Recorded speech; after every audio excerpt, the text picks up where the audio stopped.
Now, the rest of the story. Jim Otis wanted to be struck by lightning. Oh, yes, he knew what it meant. That's how Jim wanted to die. The very thought of such a glorious demise was exhilarating. He wanted to be struck by lightning. Psychiatrists probably have a word or more for whatever Jim's condition was. They might even disagree, but in the days before psychiatry, it might have been said that Jim Otis was just kind of touched in the head. His mind also suffered the brilliance which often accompanies imbalance. A lawyer and a publisher, he could hold an audience spellbound in person or in print. In 1760, Jim was Advocate General of the British Vice Admiralty Court in Boston, but he protested to the government's sweeping search and seizures, and he resigned. John Adams was in the courtroom that day, February 1761, when Jim Otis launched his 5-hour filibuster against British colonial policies. In Adams' notes, in Adams' own hand, in fact, he wrote, quote, "American independence was then and there born." He might have added, "fathered by a madman." But this is the rest of the story. That same year, Jim Otis was elected to the Massachusetts legislature, where he was promptly rallied round by enemies of the Crown. Ironically, Jim never wished independence from England, much less a revolution. He would rather be struck by lightning, literally. In fact, it's possible that Jim's ravings, erratic and contradictory as they were, followed by swoonings and impenetrable melancholy, were actually no more than manifestations of manic depression. But still, disgruntled colonists found comfort in his eloquent mania, especially when it was all directed against some British mischief or malfeasance.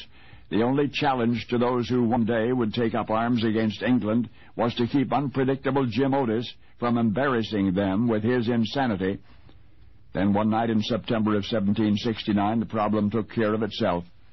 Jim was always threatening physical violence against this public official or that one. After all, if he could not be struck by lightning, he would at least like to go down flailing at something. One such threat culminated in what began as a fistfight in a tavern with a British customs commissioner, wound up in a free-for-all in which Otis was severely wounded in the head. Now, in reality, the wound did not seem to exacerbate Jim's behavior. In fact, it appeared to improve it. Yet now, every time he rushed out and broke all the windows in the townhouse, or dashed into the path of a musket ball, or ranted on about how nice it would be to get killed by lightning, now at least the would-be revolutionaries could claim that it was the result of British brutality. Jim Otis lived to see the revolution that he had dreaded and the birth of a nation that he had never sought to inspire. But he would later say, "I meant well, but I'm now convinced that I was mistaken. Cursed be the day I was born." And yet when they looked over the mountain to the promised land, it was on the shoulders of an eccentric named James Otis that our forefathers stood. By the way, May 23, 1783, Jim was leaning in a farmhouse doorway. He was watching a gathering storm when a bolt of lightning struck the chimney, followed a rafter to the door frame. The door casing split apart. Jim Otis fell down dead, just as he had planned.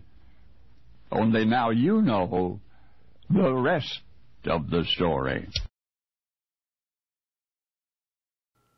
And now the rest of the story.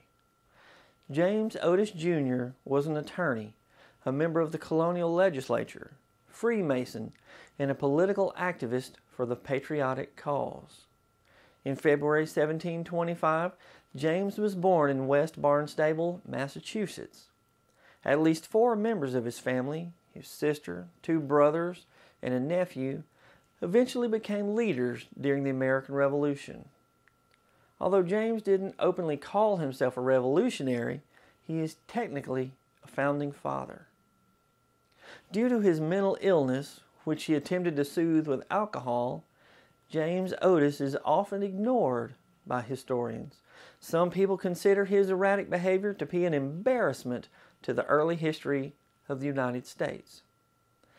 There are numerous statues which honor other founding fathers such as George Washington, Benjamin Franklin, Thomas Jefferson, and others, but only one statue I could find in honor of James Otis is located in front of the Barnstable County Courthouse, the county in which he lived. But had it not been for James Otis, we might still be British subjects. James had a difficult home life. His father, James Otis Sr., an attorney and militia officer, reminded him constantly that he, James Jr., was a disappointment to him. James married Ruth Cunningham, who was loyal to the crown. James was a fervent opponent of Great Britain's dominance over the American colonies. James and Ruth had 3 children, James, Elizabeth, and Mary. James III, he died when he was 18 years old. Elizabeth was a loyalist and married a captain in the British Army. During the American Revolution, Elizabeth moved to England, where she remained for the rest of her life. Mary, on the other hand, the 3rd child, married the son of a Continental Army general. In 1761, James represented a group of Boston businessmen in Paxton versus Gray. In that case, James challenged the legality of the writs of assistance, which gave authorities the right to enter any home in the colonies without a warrant, without probable cause, for any reason at all. If we slept through every American history class we ever took, we know that police must have a warrant to search our homes under almost every circumstance. His 5-hour speech failed to win the case, but it was the spark that ignited the American Revolution. John Adams wrote, "Then and there was the first scene of the first act of opposition to the arbitrary claims of Great Britain. Then and there the child Independence was born. The seeds of patriots and heroes were then and there sown." To say that James Otis Jr. has been overlooked in American history is an understatement. Mountains of books have been written about the other founding fathers, but I could only find one about James Otis Jr. It's called Minds and Hearts, the Story of James Otis Jr. and Mercy Otis Warren by Jeffrey Hacker. It was published in June of 2021. I have not read this book, but I've ordered a copy. I'm in no way affiliated with its author. Historians have a difficult time researching James because, in a fit of madness, he burned the majority of his papers, his private papers, his correspondence, and other notes which would have given us more of an insight into the mind of James Otis. Shortly after being struck in the head by the tax collector, James's mental state became worse. 2 years after being struck in the head, John Adams said James was raving mad, raving against father, wife, brother, sister, friend. In a letter to Governor Bernard, Thomas Hutchinson wrote that James was carried off today in a post-chaise, bound hand and foot. He's been as good as his word, set the Providence in a flame, and perished in the attempt. A post-chaise was a small, fast carriage with a closed body which was used when speed was the utmost importance. James's declining mental state forced him to close his law practice, and he retreated from public life. This is the newspaper article which gave the news of James's death. On May 23, 1783, James and several other people were at the home of Isaac Osgood in Boston when a violent storm approached. James was leaning upon his cane at the front door of the home when lightning struck.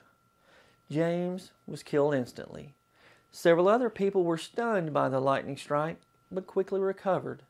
They ran to help James, but, as the article reported, he had expired without a groan. James Otis Jr. is buried in the Granary Burial Ground in Boston, Massachusetts. Nearby are the graves of Sam Adams, Paul Revere, and John Hancock. In 1898, the Sons of the Revolution in the Massachusetts Society placed a bronze plaque on James's grave which reads, "Here lies buried James Otis, orator and patriot of the Revolution, famous for his argument against writs of assistance. Born 1725, died 1783. Despite his mental illness and alcoholism, we should acknowledge just how important James Otis was to our becoming an independent nation. Take just a moment to say thank you to James Otis. I'm Brad Dison. Thanks for watching. And as Paul Harvey would say, good day.